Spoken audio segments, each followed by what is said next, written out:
साथ शुरू करते हैं। सत्यनारायण व्रत दूसरा अध्याय। श्री सूत जी बोले, हे द्विजों, अब मैं पुनः पूर्व काल में जिसने इस सत्यनारायण व्रत को किया था उसे भली भांति विस्तार पूर्वक कहूँगा। रमणीय काशी नामक नगर में कोई अत्यंत निर्धन ब्राह्मण रहता था। भूख और प्यास से व्याकुल होकर वह प्रतिदिन पृथ्वी पर भटकता रहता था।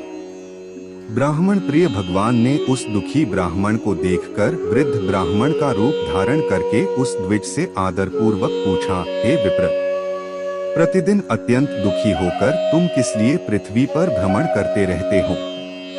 हे द्विज श्रेष्ठ, यह सब बतलाओ, मैं सुनना चाहता हूँ। ब्राह्मण बोला, प्रभो, मैं अत्यंत दरिद्र ब्राह्मण हूँ और भिक्षा के लिए ही पृथ्वी पर घूमा करता हूँ।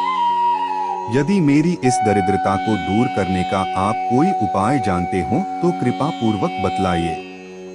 अगले दिन प्रातःकाल उठकर सत्यनारायण का व्रत करूंगा, ऐसा संकल्प करके वह ब्राह्मण भिक्षा के लिए चल पड़ा। उस दिन ब्राह्मण को भिक्षा में बहुत सा धन प्राप्त हुआ। उसी धन से उसने बंधु बांधवों के साथ भगवान सत्यनारायण का व्रत किया। इस व्रत के प्रभाव से वह श्रेष्ठ ब्राह्मण सभी दुखों से मुक्त होकर समस्त संपत्तियों से संपन्न हो गया। उस दिन से लेकर प्रत्येक महीने उसने यह व्रत किया। इस प्रकार भगवान सत्यनारायण के इस व्रत को करके वह श्रेष्ठ ब्राह्मण सभी पापों से मुक्त हो गया और उसने दुर्लभ मोक्ष पद को प्राप्त किया। हे विप्र, पृथ्वी पर जब भी कोई मनुष्य श्री सत्यनारायण का व्रत करेगा उसी समय उसके समस्त दुख नष्ट हो जाएंगे। हे ब्राह्मणों, इस प्रकार भगवान नारायण ने महात्मा नारद जी से जो कुछ कहा मैंने वह सब आप लोगों से कह दिया।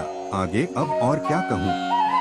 हे मुने, इस पृथ्वी पर उस ब्राह्मण से सुने हुए इस व्रत को किसने किया? हम वह सब सुनना चाहते हैं। उस व्रत पर हमारी श्रद्धा हो रही है। श्री सूत जी बोले, मुनियों, पृथ्वी पर जिसने यह व्रत किया उसे आप लोग सुने। एक बार वह द्विज श्रेष्ठ अपनी धन संपत्ति के अनुसार बंधु बांधवों तथा परिवारजनों के साथ व्रत करने के लिए उद्यत हुआ। इसी बीच एक लकड़हारा वहां आया और लकड़ी बाहर रखकर उस ब्राह्मण के घर गया। प्यास से व्याकुल वह उस ब्राह्मण को व्रत करता हुआ देख प्रणाम करके उससे बोला, प्रभु, आप यह क्या कर रहे हैं?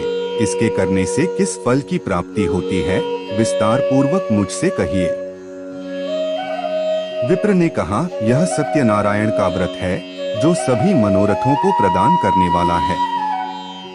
उसी के प्रभाव से मुझे यह सब महान धन धान्य आदि प्राप्त हुआ है। जल पीकर तथा प्रसाद ग्रहण करके वह नगर चला गया।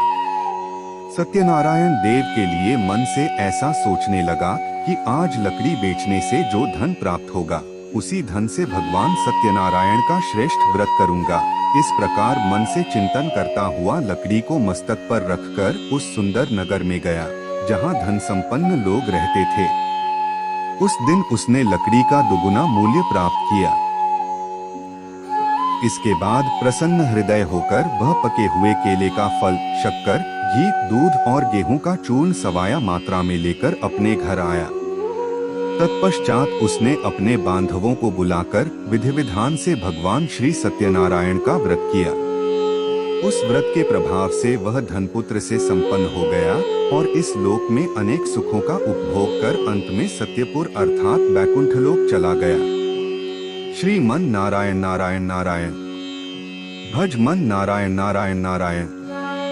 श्री सत्यनारायण भगवान की जय।